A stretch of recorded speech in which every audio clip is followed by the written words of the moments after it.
Imagine waking up hungry. Not because you skipped breakfast, but because there simply isn't any food. No money, no jobs, and millions of people in the same situation. This was life during the Great Depression. And what people ate during this time might surprise you. Some meals were incredibly creative. Others were born purely out of desperation. These are the foods that kept America alive. The 1930s were one of the hardest periods in American history.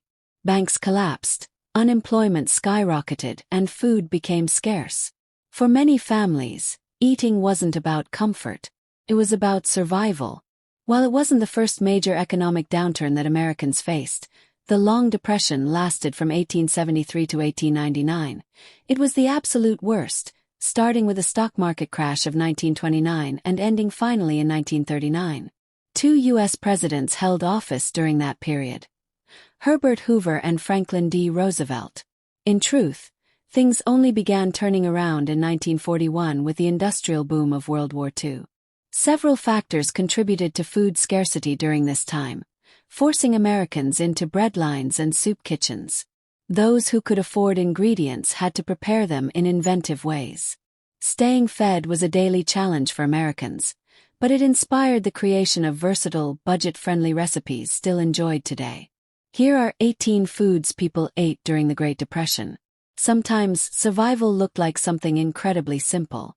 Bread and butter sandwich. The simple bread and butter sandwich was part of the White House menu during Franklin D. Roosevelt's presidency, which included eccentric dishes like cold jellied bouillon stew and deviled eggs with tomato sauce. In a show of solidarity, the First Lady decided that the White House would only serve food that reflected what everyday Americans ate, and with the help of the housekeeper Henrietta Nesbitt, set about crafting a menu of meals costing no more than $7.50, composed of unusual recipes that earned the White House kitchen a notorious reputation. At the time, most American meals were limited to bread, canned goods, beans, and potatoes because those were the easiest foods to find. According to a fact sheet that shows Depression-era prices, created by the Van Buren County, Iowa genealogy, the cost of a 16-ounce loaf of bread in 1933 was 6 cents, and butter was 24 cents per pound. Comparatively, 1 pound of chicken cost 18 cents, putting butter among the more expensive foods. To save money, Americans made butter at home with the cream from bottled unhomogenized milk delivered by a milkman. Peanut butter bread.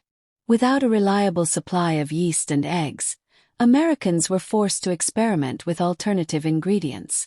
Peanut butter bread is one of several yeast and egg-free breads commonly baked during the Great Depression. The recipe includes flour, sugar, baking powder, milk, and peanut butter, which, at just 10 cents per pound in the 1930s, was a popular protein option, as meat had become expensive. People who didn't have milk could use water instead, making peanut butter bread an economical choice for the time, and even by today's standards. Although eggs were available at the price of 12 cents per dozen, cash in general was hard to come by for the average American, many of whom lost their money to bank closures. The drop in prices also prevented farmers from making a livable wage, pushing them into bankruptcy, and later to strike. It all contributed to a climate of uncertainty that made common ingredients scarce or simply unaffordable. Kraft mac and cheese. Kraft mac and cheese was introduced in 1937, attracting customers with its long shelf life, 10-minute cook time, ability to feed a family of 4, and cost of only 19 cents. Following January 1942, people could purchase 2 boxes with 1 ration point, which were points issued to citizens that could be paired with cash to buy high-demand foods in limited supply. By all metrics, it was the perfect Depression-era product. Over 50 million boxes of Kraft mac and cheese were sold during World War II. James L. Kraft created it using a method of processing cheese, invented in 1913 by Swiss scientists Walter Gerber and Fritz Stettler. Kraft's method melted the cheese under high heat temperatures, but rather than using sodium citrate as an emulsifier like Gerber and Stettler did, he blended it with sodium phosphate and dehydrated it, resulting in the cheesy powder we know and love. Today, Kraft mac and cheese is still a popular, affordable option for families. Slug burger. While it doesn't have the most appealing name, the slug burger, thankfully, is slug-free. Instead, it's a fried 5-cent burger made of ground beef or pork, blended with soy and flour. The addition of soy and flour was part of a trend during the Great Depression, where people would add extenders to meats. The slug burger was invented around 1917 by John Weeks, who originally called it a Weeks burger, though people also referred to it as a dough burger. The word slug is believed to have derived from the slang term for nickel, which is how much Weeks charged for one. They're denser than traditional burgers and are deep fried in lard or oil, giving the perfect combination of affordable and filling. As a testament to the enduring legacy of the slug burger, Corinth, Mississippi, the city where Weeks made them popular, holds an annual slug burger festival. Peanut butter stuffed onions. Along with substituting ingredients, Depression-era conditions forced Americans to combine unlikely ones. Peanut butter stuffed onions are a result of such resourcefulness, an unusual pairing that would put even the most adventurous eaters to the test. However, a closer look at how it was prepared may pique your interest. It wasn't eaten raw, but rather roasted for an hour until the peanut butter was creamy and bursting from a hole in a lightly caramelized onion. People would also blend breadcrumbs into the peanut butter for texture. The recipe was originally proposed by the Bureau of Home Economics, which invested heavily in advertising it nationwide. Those who've tried it say it tastes like savory peanut butter. The sweetness of the butter overtakes the tangier notes in the onion, and the breadcrumbs add a crunchy touch that helps break up the monotonous consistency. Hoover stew. Named after U.S. President Herbert Hoover, who held office from 1929 to 1933. Hoover stew is a hodgepodge recipe made from whatever canned foods are on hand. It mainly consists of macaroni, hot dogs, tomatoes, and corn. In a pinch, corn could be swapped for beans, noodles for macaroni, and creamed chipped beef was used if hot dogs weren't available. It's a cheap and versatile dish, and still a good money-saving option today. In the early years of the Great Depression, Americans grew frustrated with the federal government for not offering sufficient assistance and blamed President Hoover. The public outrage led to the trend of using Hoover to describe cheap dishes and certain aspects of homelessness. For example, homeless encampments were called Hoovervilles, the newspapers that the homeless used as blankets were called Hoover blankets, and Hoover flags referred to empty pockets that were turned inside out. Along with Hoover stew, Hoover gravy was another low-cost food named after the president. See's Candies. See's Candies began in Los Angeles in 1921. Opened by Charles See, who sold candies made to his mother's original recipes, it quickly became a hit. The company grew to over a dozen locations before the arrival of the Great Depression, which, if not for See's business savvy, would have derailed the company. While his competitors continued to sell candy for 80 cents per pound, See started charging 42 cents per pound for prepaid orders over 50 pounds. The move laid the foundation for the company's volume discount pricing model, which it still uses today. Struggling families who could no longer afford pre-depression prices could still enjoy candies, and considering the conditions, that probably did wonders for morale. That said, See's bulk discount candy idea wasn't the first of its kind. Penny candies, which were introduced by F.W. Worthworth Company in 1879, also allowed customers to purchase candies in bulk for 1 cent each. Fun-size Halloween candy. There was a time before fun-size candies filled the plastic jack-o'-lanterns of young trick-or-treaters. The candy industry struggled to maintain normal production levels during the Great Depression due to an ingredient shortage. In response, the Curtis Candy Company, maker of Butterfinger and Baby Ruth, decided to test junior versions of its bars, inventing individually wrapped fun-size bars. The actual term fun-size was coined in 1968 by Mars, maker of Snickers, M&Ms and Twix, after joining the junior trend in 1961. Mars attempted to trademark both it and the word fun, but was only able to secure the former. Fun-size, nonetheless, became the most common way that people refer to small versions of candies of any brand. Eventually, more companies hopped on the bandwagon, many hoping to seize an opportunity to increase sales during Halloween, which is why we associate fun-size candy with trick-or-treating. Banana bread. If there's one food worth thanking the Great Depression for, it's banana bread. As ingredients became more scarce, Americans began baking loaves with whatever was available: liver, beans, the aforementioned peanut butter bread, and other yeastless varieties. Loaves were cheap and filling ways to stretch food, and bananas worked perfectly in them. During the early 1900s, advances in refrigeration made it much easier to import bananas in bulk, which was around the time that home cooks first truly started experimenting with bananas in the kitchen, leading to the rise of banana bread. Baking powder had been invented years prior, in 1856, and was an affordable yeast replacement, which also contributed to the popularity of quick breads. A cookbook from 1933 named Balanced Recipes contains one of the earliest printed banana nut bread recipes. Chocolate depression cake. Depression cake goes by many names: impossible cake, cockeyed cake, wonder cake, crazy cake, and wacky cake, and was a vegan dessert before the term vegan was coined. It's a cake that only needs one baking pan and doesn't require milk, eggs, or butter to rise. Inventive Americans figured out that what it needed instead was vinegar, baking soda, and oil. Its affordability and simplicity made it possible for people to enjoy something sweet, despite limited funds and access to ingredients. Today we'd refer to depression cake as a basic vegan chocolate cake, which makes it not only inventive for the time but pioneering as well.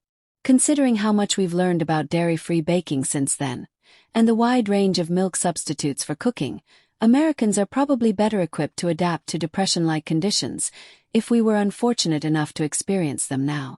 Rocky Road ice cream. With its chewy marshmallows and crunchy almonds, creamy chocolate Rocky Road ice cream was developed in 1929 by William Dreyer and candy maker Joseph Eddy, the founders of Dreyer's Ice Cream.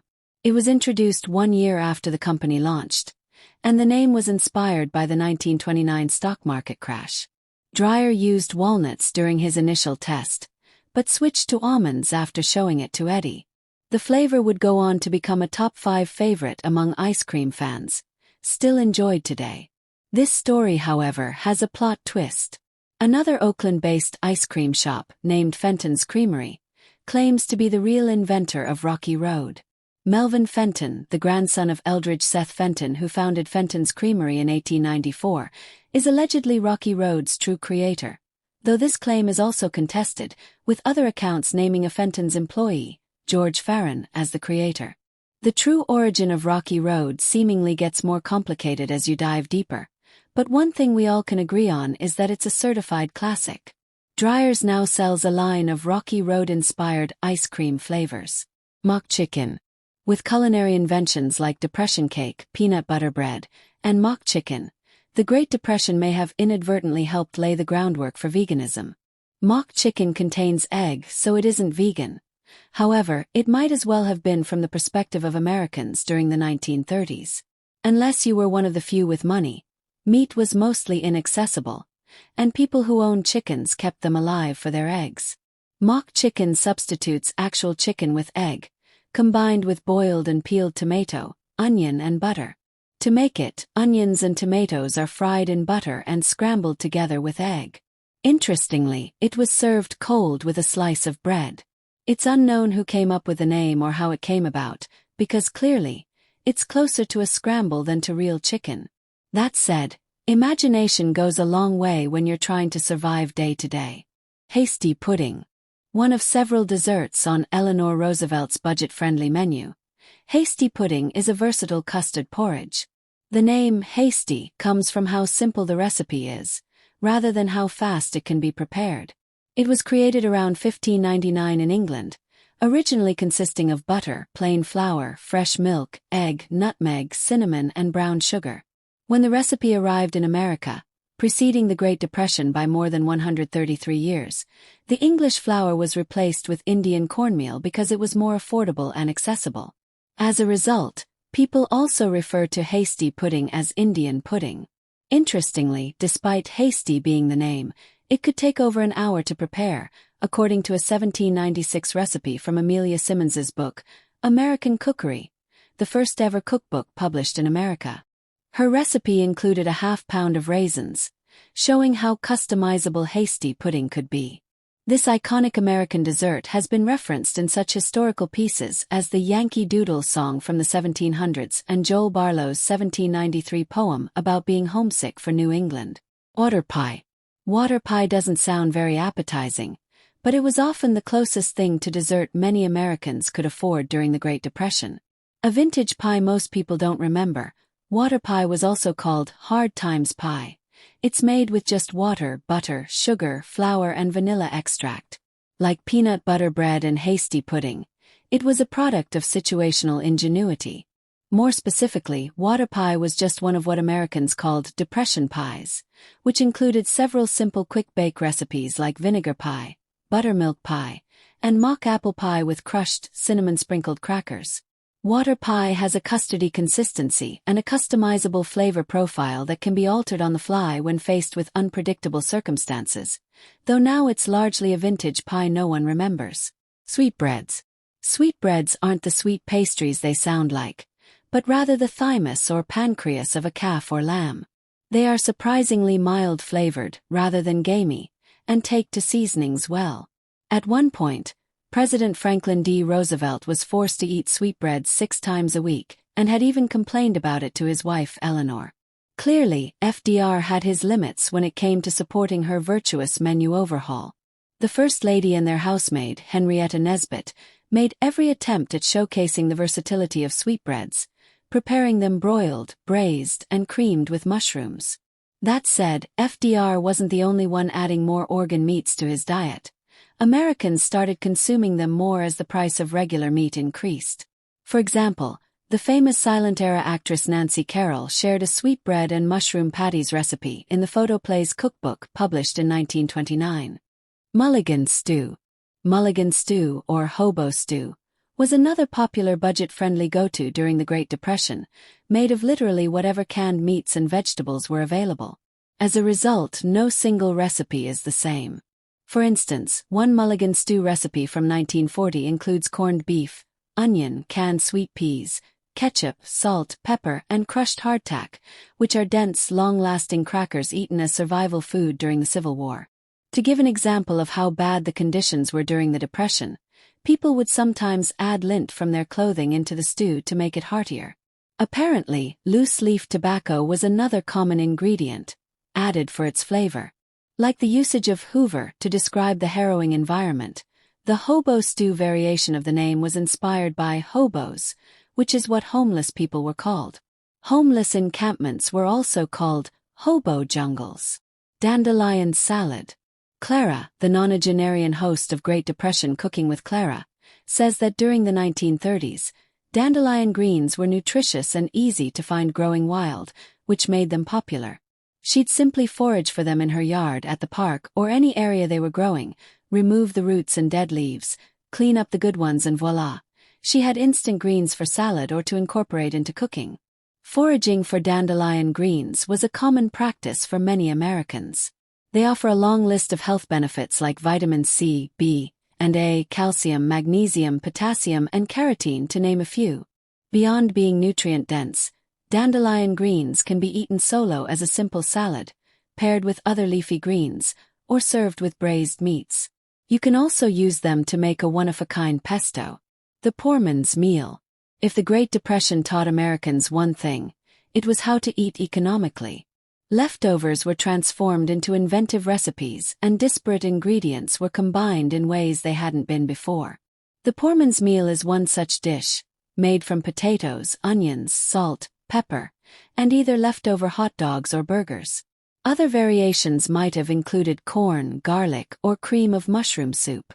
People used fresh hot dogs and burgers when available, and if they weren't, sometimes cubed Spam. Really whatever meats they could procure, resulting in a hearty dish reminiscent of shepherd's pie.